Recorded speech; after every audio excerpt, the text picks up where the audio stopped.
Evangelho de João, capítulo 14.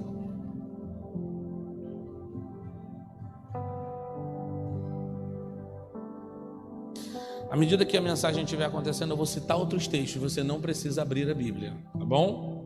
Eu vou citar, vou ler o texto que eu precisar usar. Evangelho de João, capítulo 14, verso 12. Vou ler 3 versículos. Quantos acharam João 14? Se estiver perto de algum irmão com dificuldade, ajuda. A Bíblia, a igreja é um ambiente de ensino o tempo todo, né? A gente aprende um com o outro. Se um irmão tiver com dificuldade, ajuda. Eu sempre falo do índice da palavra. Eu sou um pastor que sempre falo, tem irmãos que têm vergonha de abrir a Bíblia no índice para ver onde é. Nós não podemos ter isso entre nós, amém, queridos? Nós somos a comunidade aprendente. Sabe o que é isso? Nós aprendemos o tempo inteiro. A igreja do Senhor é uma comunidade aprendente. Enquanto as meninas estão aqui dançando, as crianças estão olhando e fazendo um passinho. Isso que é comunidade aprendente, entendeu? As maiores estão aqui dançando, os pequenininhos de 4 anos já estão, ó. Comunidade aprendente, tudo ensina. Amém, querido?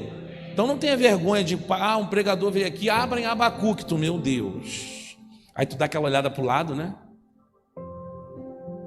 Aí tu começa a desfolhar, aí tu desiste, pega o smartphone. Kelly, isso só acontece na China, aqui não. Então não quero isso aqui, abra no índice, vê o número da página, e assim a gente vai devagarinho. Verso 12 diz assim: em verdade vos digo, aquele que crê em mim, esse também fará as obras que eu faço, e as fará maiores do que esta, porque eu vou para o Pai. Jesus falando. Verso 13: e tudo quanto pedirdes em meu nome eu farei, para que o Pai seja glorificado no Filho. Versículo 14: se me pedirdes alguma coisa em meu nome eu a farei. Mas aqui o centro desses 3 versículos eu queria enfatizar com os irmãos a parte B do verso 12: e as obras que vocês farão serão maiores do que esta. Jesus diz que nós faremos obras maiores. Olha isso, quando está perto dos discípulos ele diz isso, né? Quando aqui já é perto dele ir para Jerusalém, para o madeiro, já ser crucificado, ele diz que nós faríamos obras maiores. E aí esse é um texto interessante. Nessa introdução vamos tentar entender aqui pelo menos 2 aspectos dessas obras maiores, porque uma pergunta nos vem, né? Nossa, como assim fazer obras maiores, né? Então muitos estudiosos, teólogos vão dizer assim, já que ele ficou 3 anos como ministério público, de 30 aos 33 mais ou menos, nós vamos viver muito mais aqui nessa terra, né? Então vamos ter tempo. Todo mundo que está aqui tem mais de 3 anos, porque crianças de 9 anos para baixo estão lá dentro. Todo mundo que está aqui tem mais de 3 anos. Então nós temos muito mais tempo do que ele. Mas tem 2 versículos da Bíblia que citam essas obras maiores, para a gente não focar apenas nesse tempo de vida terreno que nós temos. Mateus 11:11 diz assim: em verdade vos digo que entre os nascidos de mulher não surgiu outro maior do que João, o Batista, primo de Jesus.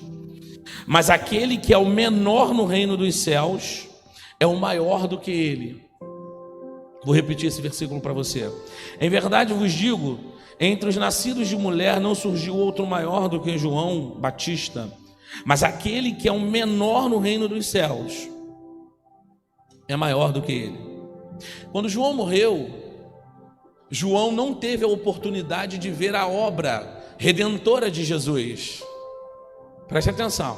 João Batista foi o último profeta, vamos colocar assim, o último a anunciar a vinda do Messias. Tudo bem, aí ele era primo, filho lá de Isabel, irmã de Maria, mas não estou nem entrando nesse quesito. Quando ele morre, quando ele é levado a julgamento, quando João Batista morre, ele não presencia o que os discípulos presenciaram em Atos capítulo 2, na descida do Pentecostes, nem muito menos tudo aquilo que nós já presenciamos. Então nesse sentido é que Mateus 11:11 vai dizer, as obras que estão sobre os discípulos, a partir dos discípulos, só para te ajudar a entender João 14, as obras que estão nas mãos dos discípulos. Jesus estava discipulando 12 pessoas para que chegássemos aqui hoje. Aquilo que estava na mão deles é muito grande. Por quê? Porque vai perpassar gerações e vai nos levar a Nova Canaã. Está entendendo, querido? Um outro aspecto.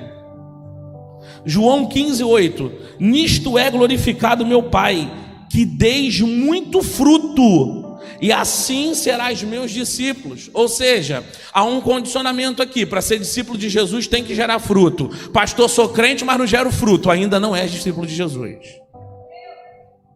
Já vou acabar a introdução, tá, irmão? Fica tranquilo aí. Eu não gero fruto nenhum. Sou crente, esquenta banco. Ainda não é discípulo de Jesus. Pastor, entra no João 14 lá. De obras maiores faríamos. Jesus estava dizendo que todo aquele que o seguisse iria produzir frutos extraordinários na terra, frutos que ele plantou, coisas que ele gerou no coração dos 12.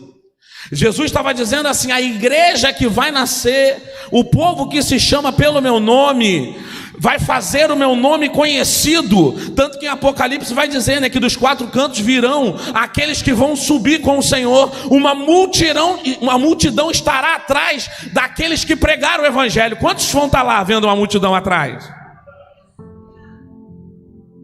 Então você foi chamado para gerar fruto. E como Jesus disse, mais do que ele.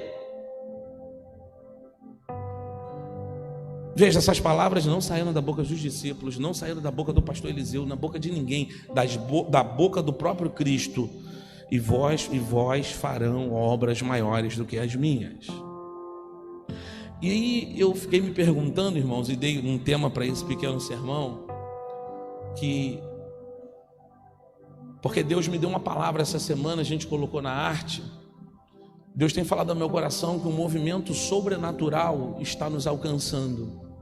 A cada família da Gênesis, a cada membro da Gênesis, até colocamos na arte do culto de hoje. Um movimento sobrenatural está nos alcançando. E aí eu comecei a pensar sobre marcas dos homens e mulheres que viveram um movimento sobrenatural. E o que é isso de verdade? Porque muitas vezes a gente pensa que um movimento sobrenatural de Deus é a gente voar, jogar a cadeira para o alto apenas. Inclusive eu já esclareci vocês muitas vezes sobre essa questão. Já falei muito sobre isso na Bíblia com os irmãos. Todas as manifestações dos dons são importantes. Todas.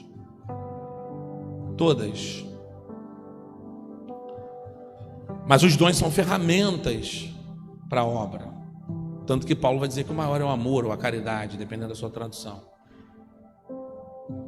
Do que eu estou falando, pastor? Existem marcas que certas pessoas carregaram até serem recolhidas por Cristo, que nos sinalizam como deve ser a nossa vida para ter uma vida de movimento sobrenatural. Existem pessoas que passaram pela Bíblia e pessoas extrabíblicas. Eu quero lembrar aqui pessoas extrabíblicas. Talvez a sua mãe, talvez a sua avó era uma mulher de oração, talvez o seu pai era um homem de oração, talvez algum conhecido teu que você identifique essas marcas que eu vou falar aqui. Pessoas que tiveram uma vida de um movimento sobrenatural. Escuta bem o que eu vou te dizer. Eu estava em casa, eu falei assim: eu vou dar uma ilustração para os irmãos, para eles entenderem o que eu estou dizendo. Por quê? Porque, irmãos, a igreja de Cristo começou a perder. Isso é uma marca do secularismo. O que a igreja de Cristo começou a perder? A igreja de Cristo começou a perder aquilo que é a razão fundante dela. Escute bem o que eu vou te falar agora. Isso é uma marca do tempo que nós vivemos. O que nessa final de introdução eu vou te explicar, vou te falar, vou compartilhar contigo. Uma marca do nosso tempo é que os crentes desse tempo, e não da Gênesis, mas uma boa parte, graças a Deus que ainda não todos, porque quando isso generalizar, aí quanto maior ficar isso, mais perto está de Jesus voltar, diz a palavra. Apostatar da fé. Está na palavra, eu não estou na minha cabeça não, tá, irmão? Quanto menos pessoas acreditarem no sobrenatural, escuta bem, quanto mais pessoas estiverem vindo para as igrejas, esse sermão tu guarda no teu coração hoje. Quanto mais pessoas vierem bater ponto nas igrejas, vieram aqui domingo à noite adorar, forem para as inúmeras igrejas adorarem, e isso for um movimento religioso, mais perto está do Senhor voltar. Por quê? Porque em João 14 está escrito: se tu é meu discípulo, tu não vai só levantar a mão. Abaixa um pouquinho para mim. Tu não vai só levantar a mão, tu vai dar fruto. Alguém que é meu discípulo tem que dar fruto. Senão tu tá vindo para cá, as igrejas com 1.000, 2.000, 100.000 pessoas não estão nem fazendo cosquinha no inferno. Por que não? Porque vir para cá e levantar a mão e adorar, qualquer um faz, mas mudança de vida, de caráter, aí é para pouco. Aí, querido, é ser discípulo de Jesus. Nós temos gente que fala em mistério que é uma maravilha, e é mesquinho, é avarento. Nós temos gente que roda helicóptero, joga a cadeira para cima, achando que isso é avivamento, quando não conhece a palavra de Deus. O que é avivamento? Eu vou falar isso aqui até cada família da Gênesis guardar na tábua do teu coração. Quando o Espírito Santo desceu sobre os 120 homens que oravam sem parar por 50 dias. Por quê? Porque foi o 50º dia após a Páscoa, após a ressurreição do Senhor, morte e ressurreição. O Espírito desce, várias línguas são distribuídas. Como era Pentecostes, estava cheio de gente em Jerusalém. Eu vou falar isso aqui até eu morrer, porque membro da Gênesis tem que saber o que é avivamento. Avivamento não é pular, avivamento não é falar em mistério, não é revelação, não é interpretação, não é sonho, não é cura. Quando o Espírito do Senhor desceu sobre aqueles homens, todos em voltas entenderam na sua língua de origem. Biblicamente, avivamento é: o Senhor fala e a congregação... Vou repetir que tu não entendeu ainda. Avivamento é: Deus fala e a congregação entende. Tá baixo ainda. O Senhor fala e a casa entende. O Senhor fala e o chefe da casa entende. O Senhor fala e a chefa da casa entende. O Senhor fala, os filhos entendem. Não há confusão onde está o Espírito do Senhor. Isso é avivamento bíblico, guarda no teu caderno. Não confunda avivamento com manifestação de dom, nunca na tua vida. Avivamento é uma igreja que o ouvido está sintonizado com o diapasão do céu. Se o pastor fala e tu está desobedecendo o pastor, tu está fora do avivamento. E a igreja começou a perder isso nesse dia. Não é a Gênesis. O povo de Deus começou a deixar de ser o povo da Bíblia embaixo do braço, para ser um povo secular, para ser um povo guiado pela sua vista. Estou na introdução, meu irmão. Te juro que eu queria sair dela. Pastor, como assim? Assim, ó, escute bem. Para essa, a lei natural, a lei da natureza, existem 3 áreas das ciências naturais que estudam as leis da natureza: biologia, química e física, chamada de ciências naturais. Uma dessas áreas é minha área, especialidade minha, é a física.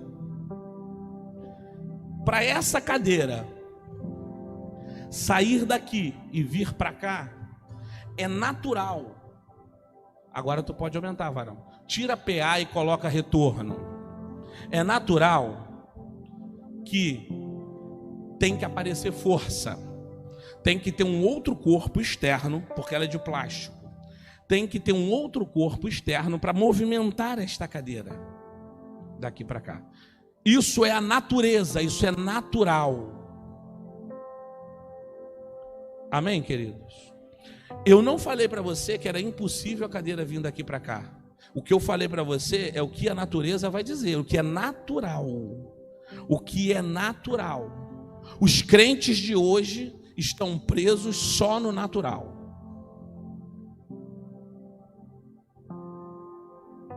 Pastor, e como é viver no sobrenatural? Como seria isso, pastor? Eu não vou falar para você o que eu acho que é. Eu vou falar para você marcas de homens de Deus e mulheres de Deus que viveram no sobrenatural, que não viviam de um episódio, que não viviam de um movimento extraordinário, que não viviam de um culto, que não viviam de um lugar que visitou, mas que viveu uma vida extraordinária na presença do Senhor. Está escrito assim, Colossenses 1,13, não precisa abrir.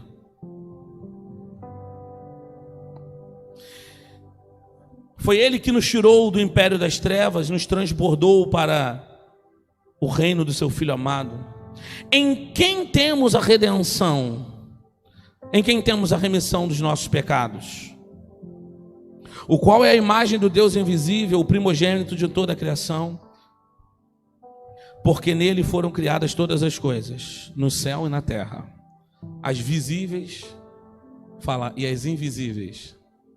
Fala, ele é dono do natural e do sobrenatural.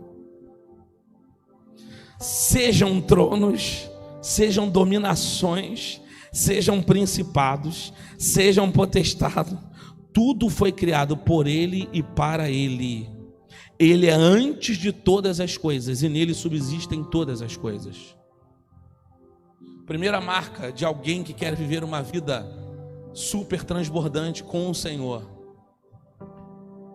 Uma vida de sobrenatural. A comunidade de Colosso, quando Paulo escreve a carta aos Colossenses, a comunidade tinha algumas situações. Paulo, na verdade, está em Éfeso. Paulo não foi em Colosso. Uma escola dominical a gente estuda isso. Chega a notícia para Paulo sobre os problemas que se vivia lá. Obrigado. Paulo escreve Colossenses por duas coisas. Ele parabeniza porque a igreja crescia, mas ele exorta. Por quê? Porque a igreja permitiu que heresias entrassem dentro dela novamente. 3 heresias especialmente. Os crentes já começaram a não acreditar que Deus criou o universo, criou todas as coisas. Os crentes já não estavam mais acreditando em santificação e já não acreditavam mais que Jesus era o Filho de Deus. E mesmo assim a igreja crescia. Está sendo familiar para você isso? E mesmo assim a igreja crescia. Aí Paulo escreve a carta aos Colossenses.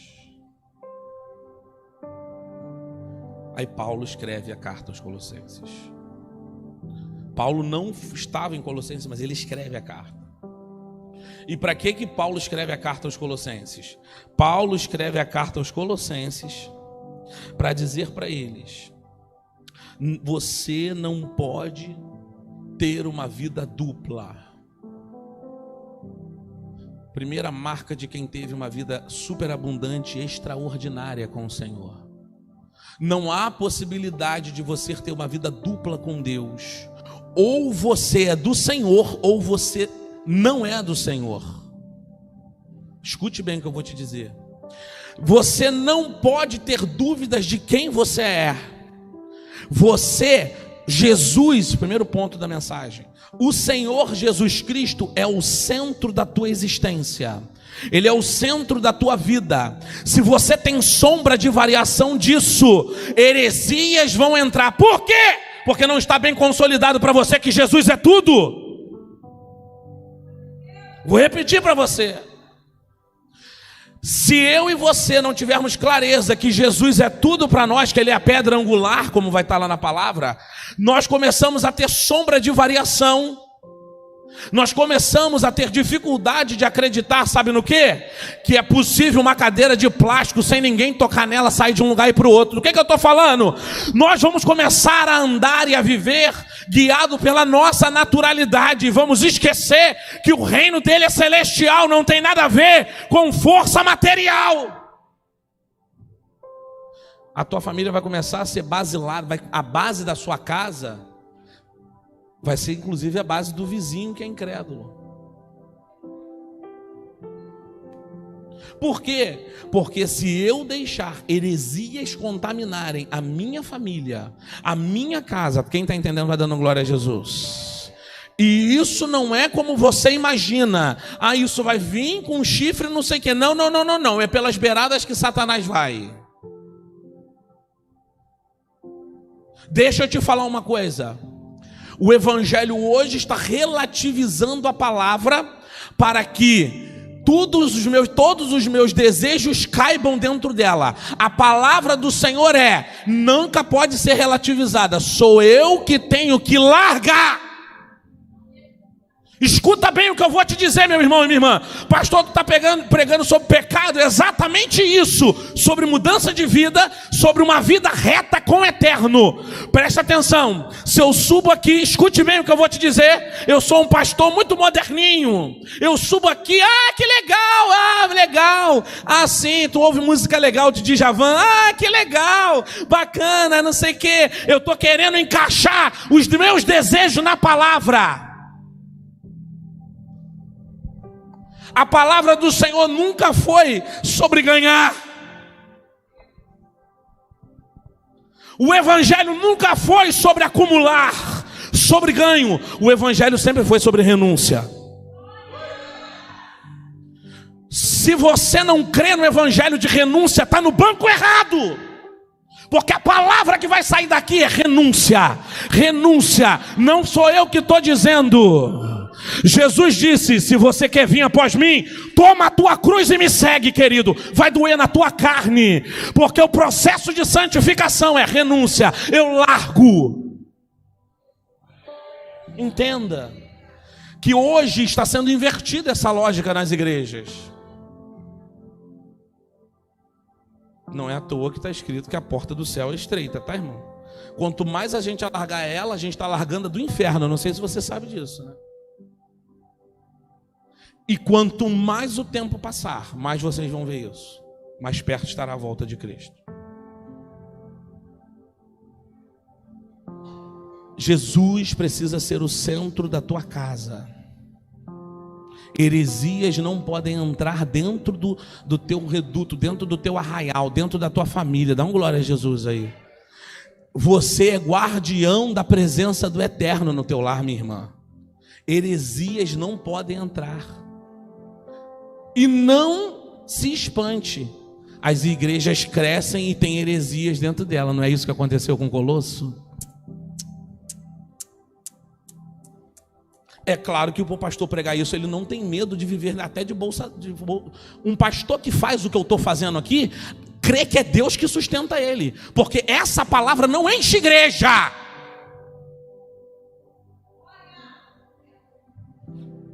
Mas eu quero ser só meu nome escrito no livro da vida.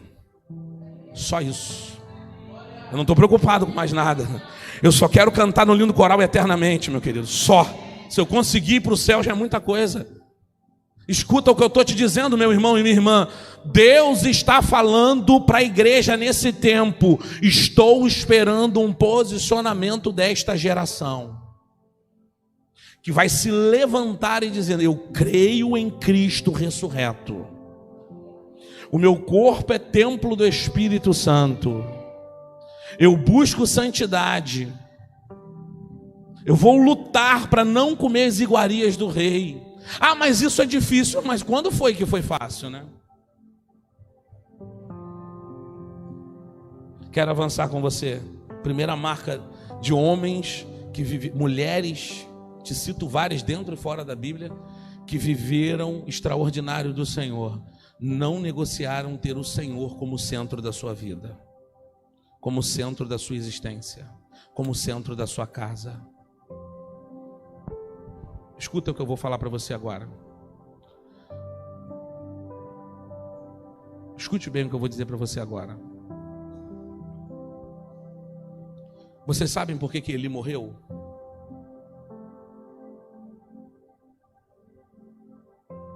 Ele recebe a notícia que os filhos morreu, cai e quebra o pescoço, depois que perde a arca. Hofni e Finés morrem, não é isso? Eli já estava morto há muito tempo. Eli já estava morto há muito tempo. Eli já tinha perdido o sacerdócio há muito tempo. Sabe quando que Eli perdeu o sacerdócio? A escolha dos filhos de Eli são deles. Escuta bem. Os filhos de Eli eram adultos. Eles iam escolher o que quiserem escolher. Como os meus filhos vão, como os seus vão, como você vai, como eu vou. Sabe quando que Eli perdeu, já estava morto, já tinha perdido o sacerdócio dele? Quando ele foi conivente com a escolha dos filhos dele. A palavra vai dizer que Eli maculou a casa sacerdotal. Fala assim, meu Deus. Por isso que é individual, é a tua escolha. Dá um glória a Jesus aí. Segundo ponto, irmão, esse aqui vai dar pano para manga. Fala comigo assim: preciso ter Jesus no centro da minha vida. Dá um glória a Jesus. É o primeiro ponto. Segundo ponto, todos os homens e mulheres da Bíblia eram constantes na sua vida cristã. Não há relato de homem de Deus. Eu não estou falando de evento, eu não estou pregando para você viver um evento isolado. Eu estou pregando para você ter uma vida superabundante com o Senhor. Não um evento. Eu estou pregando sobre a tua existência aqui na terra. Não há relato bíblico nem extra-bíblico de homens que viveram sobrenatural, mulheres que viveram sobrenatural de Deus, que não foram constantes na sua vida com o Senhor. Não existe relato. Todos eles, em qualquer momento da vida, tiveram uma vida só com Cristo. 1 Coríntios capítulo 15, Paulo diz assim: portanto, meus amados irmãos, sede firmes e... Vou repetir. Portanto, meus amados irmãos, sede firme e constante. Escute bem, não há relato na palavra do Senhor, nem extra Bíblia, de homens e mulheres que tiveram um final ilibado, um final digno de ouvir o que está em 1 Timóteo: combati o bom combate, completei a carreira e guardei a fé. Não há relato nem bíblico nem extra bíblico de pessoas que oscilavam na sua vida cristã. Um crente que vai viver coisas sobrenaturais, que vai ter uma vida extraordinária, inclusive conhecer segredos do céu ainda estando na terra, precisa ter uma vida constante com Deus. Precisa ter uma vida constante com o Senhor. Pastor, seja mais claro. Chega o relato para Paulo. Essa semana eu pensei muito em Paulo, irmãos. Corinto era uma cidade portuária, grande, intelectualizada. Muito intelectualizada. Chega o relato para Paulo de que a comunidade que ele tinha fundado, a comunidade, eu dei um dado aqui de Colosso, eu falei de Colosso, desculpa, quando chega esse relato, Paulo está em Éfeso, em Colosso ele está preso, eu falei, eu acho que é o contrário, né? Desculpa aí. É porque esse negócio de live agora a gente tem que ficar se justificando aqui. Você que está em casa, querido, Colosso é carta da prisão. Então veja bem, escute só.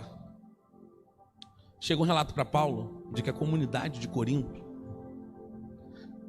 deixou entrar dentro da igreja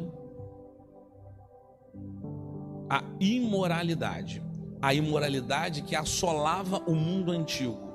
Então vamos descrever da forma como está na palavra.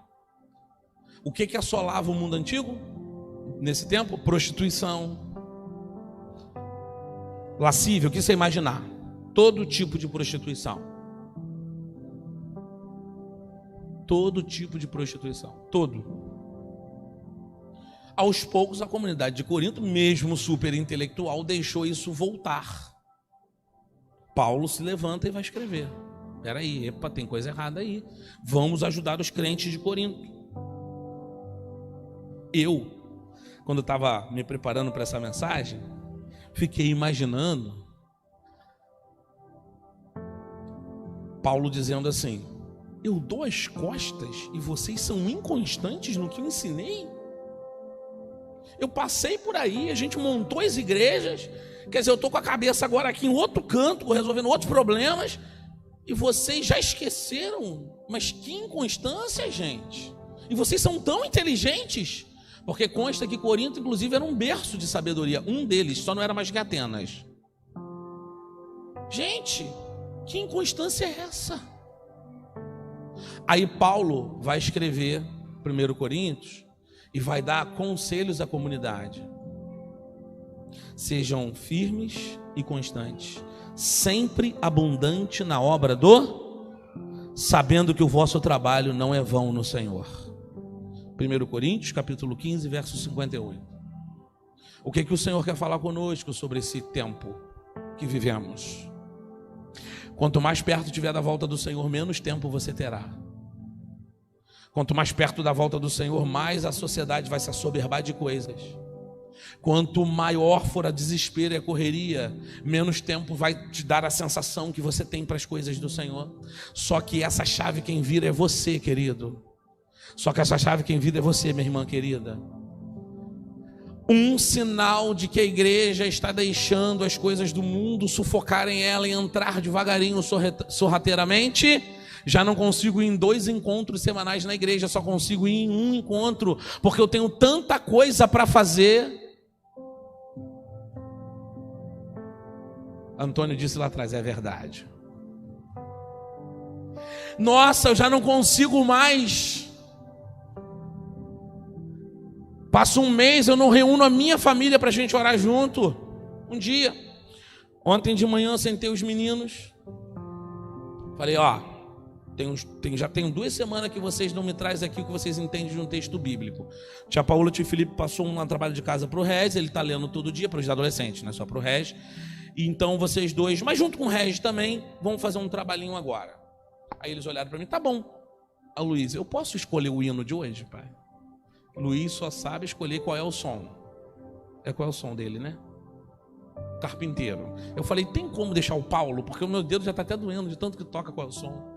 Aí o Paulo, ele é o rei dos reis. Paulo guardou a letra toda. Ele é o soberano. Aquela musiquinha que eu fiz. Eu falei, então vamos cantar, rei dos reis. Cantamos. Aí eu marquei o tempo, 5 minutos. Quando acabou, aí o Regis, agora é minha. Eu falei, não, agora a gente vai ler a palavra.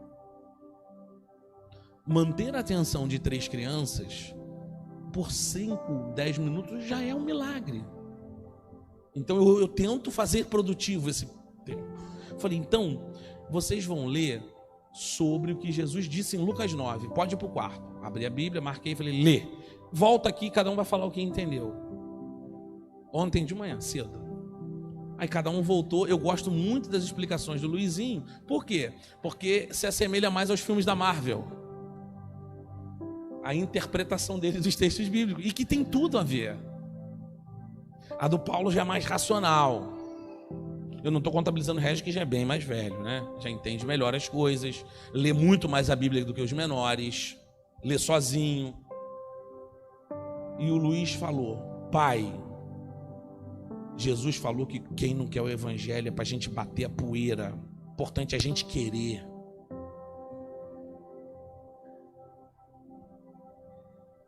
Que eu dei o texto das aldeias. Aquele que não receber, bate a poeira do pé. Quando ele divide em dupla, Jesus divide os discípulos. Aí ele falou assim, igualzinho quando tem aquelas guerras, né, pai? Eu falei, guerra com esse texto? Aí a hora de eu passar a vez, entendeu, irmão? Quantas semanas tem que você não reúne a sua família para interpretar um versículo bíblico, cada um falar que seja o que for, mas falar da palavra do Senhor, irmãos? Já tinha 2 semanas que eu não fazia isso com os meus. Isso para mim é um absurdo, 2 semanas é muita coisa. Se a gente deixar, nós deixamos de ser constantes na palavra. Quando o Senhor diz, crava nas gerações menores a minha lei, para que eles nunca se desviem. Faz eles guardarem o meu mandamento. Irmã, em nome de Jesus, as irmãs levantem a mão. Levanta a mão, sim. Coloca fogo no pé lá no teu YouTube, fica rodando helicóptero e gritando, viu, Catarina? Coloca um mistério lá dentro da tua casa, roda helicóptero sozinho. Pastor, mas só eu sou evangélica na minha casa. Coloca baixinho e fala mistério sozinho, roda helicóptero sozinho, por enquanto. Não precisa também incomodar. Se o seu cônjuge não liga, ou seu esposo não liga a esposa, tá tudo bem. Mas se é um problema, bota baixinho, tenha sabedoria. Mas não deixe de ter, seja constante. Seja constante no Senhor. Crente que só se alimenta da palavra que a pastora prega no domingo à noite, ou que o pastor prega no domingo à noite, ele já está com um pé no inferno. Eu e você precisamos ser constantes na obra do Senhor. Que dirá constante no trabalho que não é vão, como Paulo diz. Bati carteira, fui 2 domingos na igreja, tem 4. Bati carteira, tem 2 na igreja. Ainda não entendeu nada do evangelho. O salmista vai dizer que vale mais um dia na casa do Senhor do que 1000 fora dele. O salmista vai dizer que o desejo dele é estar nos atos do Senhor, porque ali tem vida e paz. Isaías vai dizer no capítulo 55 que os pensamentos dele são muito maiores que os nossos. Seus caminhos são perfeitos. Você pode dar um glória a Jesus? É um tempo de voltarmos à fonte, irmão, sermos constantes na presença do Senhor. Deus tem gerado no meu coração um desejo terrível de termos uma consagração fixa semanal de manhã. E eu confesso que eu estou falando, Deus, precisamos ter uma escola dominical robusta. As pessoas precisam conseguir chegar 9h30 da manhã. Parece até que é de madrugada, né? A pastora esse dia falou para mim: eu sei que isso está queimando no teu coração para ter uma consagração de manhã, mas vamos tentar consolidar a escola dominical, o culto da noite, de terça. Eu estou repreendendo todo espírito de campanha, de presença de campanha. Por quê? Uma igreja madura não vive de campanha. Eu te espero aqui terça-feira em nome de Jesus. Dá um glória a Jesus. Firmes e constantes na presença do Senhor. Terceiro e último ponto. Mateus 25 diz assim, capítulo 25, verso 40. E Jesus responder-lhe-ás ao rei: em verdade vos digo que sempre que fizeste a um dos meus pequeninos, mas mesmo aos mais pequeninos, está fazendo a mim.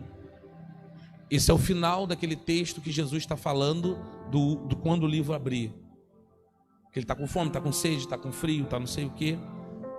Está com não sei o quê. Quando você faz a um pequenino, você está fazendo a próprio Jesus. Jesus tem que ser o centro da nossa vida. Precisamos ter uma vida só com Cristo, não uma vida dúbia, duas faces. Uma vida só com Cristo, uma vida reta em santidade. Terceira coisa, homens e mulheres ao longo da história que tiveram uma vida relevante na presença do Senhor, superabundante, que deram frutos dignos de arrependimento, nunca viveram só para eles. Nunca viveram só para eles. Lucas 6 diz assim: dai e ser-vos-á dado, boa medida, recalcada, sacudida, transbordante, vos deitarão no regaço, porque com a medida com que medides, medirão você. Chama-se lei da reciprocidade, o nome disso. Todos os homens e mulheres que tiveram uma vida superabundante com o Senhor, uma vida de viver, de ver e provar sobrenatural, eles não foram avarentos e egoístas. Eles entenderam que somos todos iguais. Todos os homens e mulheres da Bíblia e fora da Bíblia, isso é uma marca de todos eles. Deixa eu te falar uma coisa do universo. Grandes fortunas acumuladas sem movimentação tendem a acabar. Não sou eu que estou dizendo, é a Forbes, os entendidos disso. Grandes fortunas acumuladas sem movimentação tendem a acabar. Por quê? Porque o universo é movimento, é vai e volta. O dinheiro é uma energia. Ele precisa fluir. Então você precisa saber investir. Você precisa saber manejar. Ele tem que fluir, é uma roda. Assim é a vida com Deus. É a lei da reciprocidade, nasce na Bíblia, inclusive. Os coaches hoje pegam aí, a galera aí que é coach motivacional, essa parada aí, tá tudo na Bíblia. Escute bem, Vanessa balançou a cabeça. Escuta bem o que eu vou te dizer. Repete comigo: não posso ser egoísta. Dá um glória a Jesus. Essa é uma marca de homens e mulheres que tiveram uma vida sobrenatural. Eu sou alguém que penso no reino de Deus. Eu sou alguém que dizimo porque penso no reino de Deus, que arregaço as mangas e trabalho porque eu penso no reino de Deus, que ajudo ao necessitado porque eu penso no reino de Deus, porque Ele sou eu. O necessitado é você, irmãos. É a mesma matéria. Veio do mesmo barro e vai voltar para o mesmo barro. Não existe verticalidade sem horizontalidade. Faz comigo assim, ó. Recebemos de Jesus. Faz comigo a mãozinha. Nossa, vocês estão piores que meus alunos lá da escola, hein? Tudo bem, vou dar um ponto na média. Aí lá eu consigo êxito. Recebemos de Jesus para repartir o pão. Essa é a cruz de Cristo. De graça nos foi dado, de graça nós vamos dar. Você pode aplaudir a Jesus? Fique de pé.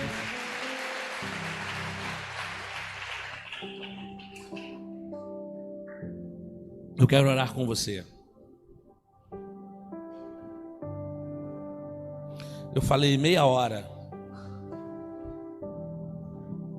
Não é pouco tempo. Eu sei que foi um bom tempo. Talvez nem tudo cabe para você nessa noite. Mas pode ser que uma pontinha, 5 minutos de fala minha, é para você. Deus falou muito comigo nessa palavra, mas em todos os tópicos para a minha vida. Eu sempre repasso a minha vida limpa, irmãos. Especialmente quando eu estou preparando uma mensagem. Que antes de Deus falar aí, Ele ministra aqui.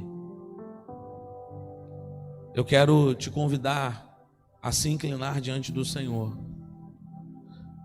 Porque se você acha que está difícil, vai piorar. Quem está de pé, cuide-se para não cair. A tendência é que o secularismo invada as igrejas mesmo. Daqui a pouco você vai entrar nas igrejas e muitas já são assim, você nem sabe se está dentro de uma igreja.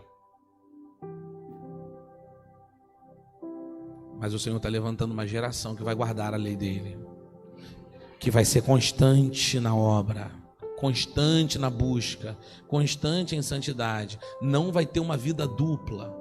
Sou um na frente do pastor e sou outro. Esse é o mais ignorante, inclusive, porque esqueceu que um dos pilares, né? Ele é onisciente, irmãos. Já te contaram esse negócio, né? Você não serve ao pastor, nem muito menos à pastora. Você serve ao Senhor Jesus. Amém, querido e querida? Então, aquilo que cabe para você, para sua família, talvez você tenha dificuldade de manter essa constância lá na sua casa, no seu trabalho. Talvez você tenha dificuldade de ter uma constância na frequência do culto, sabe-se lá Deus o motivo, isso é contigo e o Senhor. O que não pode é permanecer assim quando a gente recebe uma palavra dessa. Eu quero te convidar, isso é com o Senhor, é contigo e com o Senhor. Pode apagar a luz para mim, por favor? Daniel, sobe aqui, por favor. Eu quero te convidar. Pode deixar assim, só assim, obrigado. Eu quero te convidar a receber essa oração, para você apresentar a Deus aquilo que para você, e eu vou dizer para os irmãos, tá? Uma das maiores, para mim, um dos maiores desafios é ter uma casa constante na busca do Senhor, com os compromissos do dia a dia. Estou falando de mim. Não acho que eu prego aqui aquilo que eu não busco para mim, que são dificuldades, coisas difíceis de fazer. Eu julgo. Segunda-feira já começa no vucu-vucu. 7 horas da manhã. Luiz! Esqueceu. Botou a calça ao contrário, Luiz. Pelo amor de Deus, tira tudo. Está na hora de ir para a escola. Luiz sempre coloca a calça ao contrário. Luiz, em nome de Jesus. Paulo, já escovou o dente? Já começa assim a segunda. Ele já chega 12h50, sai da escola. Aí tem comida para dar. E não sei o que. E a gente trabalha. A pastora trabalha fora, eu trabalho fora. E papapá. E pipipi. Quando dá 10 horas da noite, tu pensa assim, não li um versículo com meus filhos. É só na minha casa que acontece isso? Não. Tenho certeza que não. Chega na sexta, tu lembra da semana que passou. Fala, meu Deus, como passou essa semana? Foi tanto boleto, tanta emoção. Jesus. O que eu estou querendo te dizer é que nós precisamos buscar ao Senhor para remir o nosso tempo, para organizar a nossa vida cristã, para viver como Ele quer. Amém, querido?